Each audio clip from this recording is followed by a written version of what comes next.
everyone, welcome back. I am speaking with Cameron Perez. I am so excited to speak with you. Your content, listen, I'm such a fan. Thank you. First of all, before we get into it, how's your day going? How have you been? How's life? Everything's good. Yeah. Same old, same old. I wake up. I think of ideas for videos. Some days I'm a little lazy, but Mhm. yeah, it's usually the same old, same old. Maybe get some food.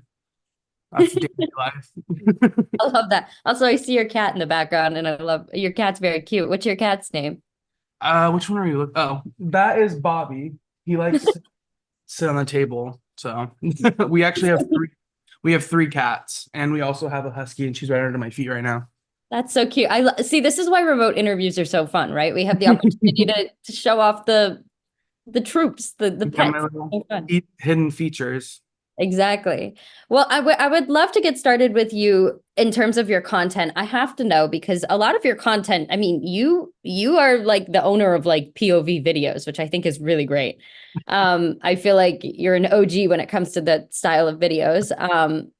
In terms of this, how are you constantly coming up with ideas for your content? And like, are you hitting points where you're like hitting a wall, you don't know what else to like make? Like, how are you continuing to just come up with so many POVs? And they're all like relatable and relevant too. It's definitely a skill you have. I appreciate that. I usually come up with my ideas as I like just day to day. I don't really try to capture characters as characters themselves. Me and my friends are like honestly kind of mean to each other. And we just go back with jokes all the time. Same thing with my boyfriend as well. But once I think of like a funny joke, I try to like I'll be like that was really funny. And then I kind of just relate that to a person. And then I usually come up with my videos are usually like three segments. There's three jokes or three clips per se in all of my videos. So I think of that one joke, tie it to a person, and then um go from there. And then if the video does good, I'd make it a whole character. Oh, nice. Okay, so you're basically like, in terms of your process, you're coming up with your characters, or rather, attaching the scenario to the character based off of an experience, a conversation, something like that. Yeah. Yep. That's really neat. How did you find yourself entering that process like that? Was it trial and error? Was that like intentional? What did that look like for you? I feel like it was mainly because of burnout. I felt like if I was always constantly trying to create a character all the time, like what's the next funny character, I it was getting scary for me. I felt like I was running out of ideas, but if I just live my life and something funny happens and I can relate it to that and create a character out of that, it makes it more fun. Plus, I just don't get burnt out as fast. I love that you said that. I always like to ask about burnout because it's awful, but it's inevitable at some point. You're going to hit a point either where you do burn out or you feel like you're going to, which is Mhm. horrible. How are you in terms of having a relationship with burnout, and especially for having an active account for some time? Um, in terms of all of this, like how are you thwarting burnout? Are you making videos daily, weekly? Like, do you have a set schedule, or do you just kind of pick up and film when you're inspired based off of those conversations? I used to have a schedule, especially when I first started posting, because in the beginning it's always so exciting. It still is exciting, but Hmm. when I have like a set schedule, I feel like that's when I get burnout because I Yeah. feel I never want this to feel like a job because I don't clock in. I don't want it to ever feel like I don't enjoy my job anymore. And when I was having a strict schedule, that's when I got burnt out. I started losing my ideas. I felt like it also just reflected in my work as well, my work, I guess. But it reflected in my videos, and I feel like I wasn't as funny. But now when I actually post when I have an idea instead of like sitting down like I need an idea right now, that's when I feel like I get burnt out and my videos just aren't as good. Okay. Now with this whole, it is your career. Now, was this always your goal, or how did you find yourself coming into the content creation space? Did you just make videos for the heck of it and you were like, wow, if this took off, this could be great? Did you come in like with a goal? What did that look like for you? Um, I wouldn't say it was the actual goal. I've always wanted to be an actor. I think I've wanted to be an actor since I was like 7. And I started getting really into like YouTube and TikTok. Well, at first I got into YouTube since I was little, since it first came out, and I loved the way that influencers and like people who created characters online as well got to live their lives, and it's seemed really fun to have a job, like I said previously, where it doesn't really feel like a job. You're just having fun, and then you get paid for it, and people enjoy watching your content. Um, but yeah, that's sorry, what was the question again? I got lost in that. You're totally fine. Basically, we're gonna edit this because I forgot the question too. Your answer. I was like, okay, I'm tracking. Like, yeah.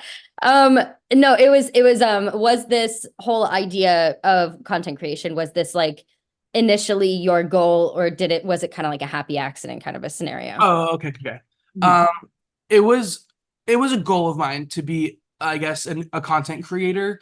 But when I was posting my videos before anything happened, excuse me, my boyfriend's coming in.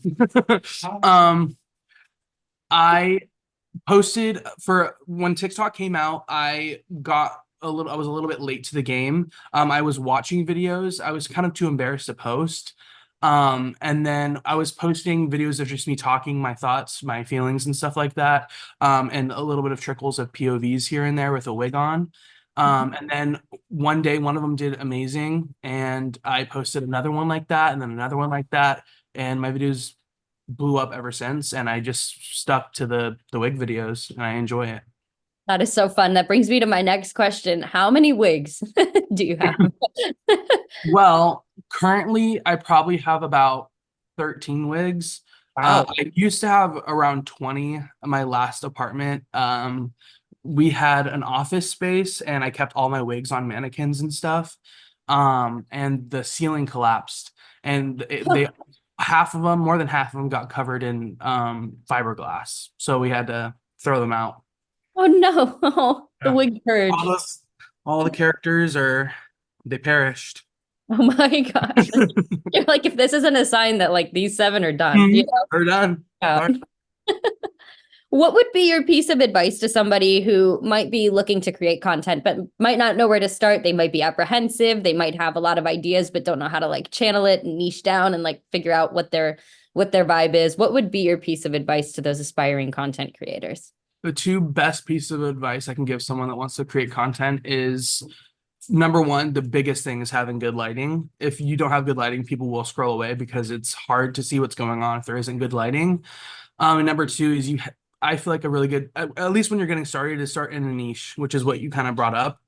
If you are in a niche, it doesn't have to be the smallest minuscule niche you can find, but sticking to something that people know you for. Granted, there's a lot of people who can come outside of their niche and branch off and do amazing. But when you're getting started, people like to see you doing the thing you got big for. So finding a really good thing you're passionate about and being the best you can be at it.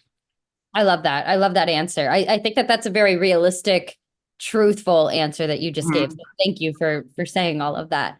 Yeah, it'd be amazing for everyone to just do whatever they wanted forever online, but you have to learn and grow with, I mean, your audience. So, Definitely. Well, and it makes sense from a viewer's standpoint as well. It's like, well, who do I go to for this type of entertainment? Who do I go to for this type of it? Like, you know, mhm. we're so specific in what we like and in who we like and why we like them. So I agree. I think that it's absolutely something that, do people want to do it necessarily? Probably not, but it is absolutely necessary for the growth and for that factor. Yeah. Now, you've had the opportunity to work with Viral Nation. What has it been like taking your platform and having other people that are now supporting you and that are working with you and that are helping you launch yourself to new levels and hitting new goals and everything like that? What's it been like signing with them, and how's the process been since? It's been amazing. I'm sorry, my dog is feeling extra excited right now. Um, it's really Stevie. I'm so sorry. So joining Viral Nation has been exciting. Before Viral Nation, I was signed to one other company, and before that, I was all by myself.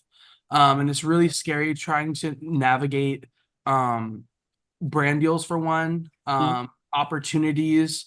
Um, Being online is a very scary space for people who are up and coming, or for people that have a lot of followers because people like to take advantage of you. which I've learned the hard way multiple times. And having someone behind you being able to tell you what things are legit and what things like how the whole industry works, it's a really comforting thing. And it kind of makes you feel safe from all the scary that's in the world when you're online. Yeah, definitely.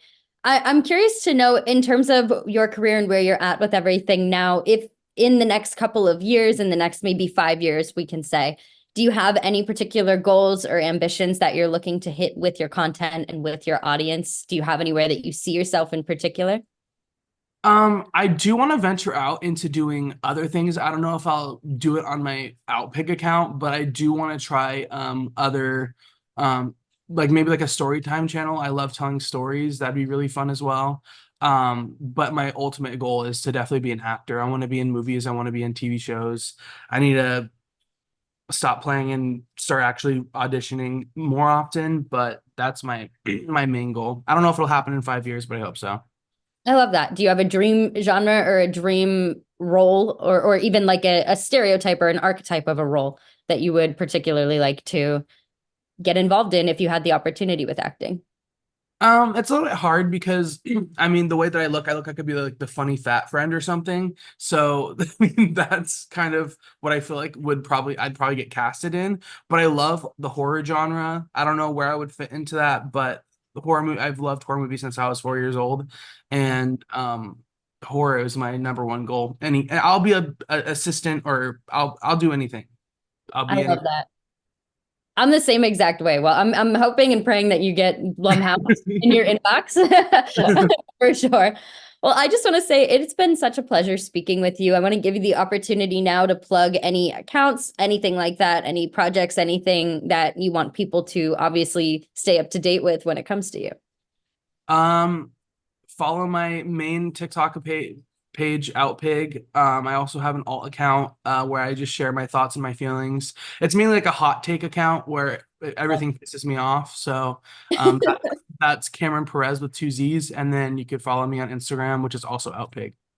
Perfect. Awesome. Well, thank you so much, Cameron. I hope we have the opportunity to chat again here soon, and keep going. Keep doing what you're doing. I'm so excited for you. And like I said, hopefully we have the opportunity to reconvene here soon. Of course, that'd be amazing. It was nice talking to you, Hannah. Nice talking to you. Thank you. Bye.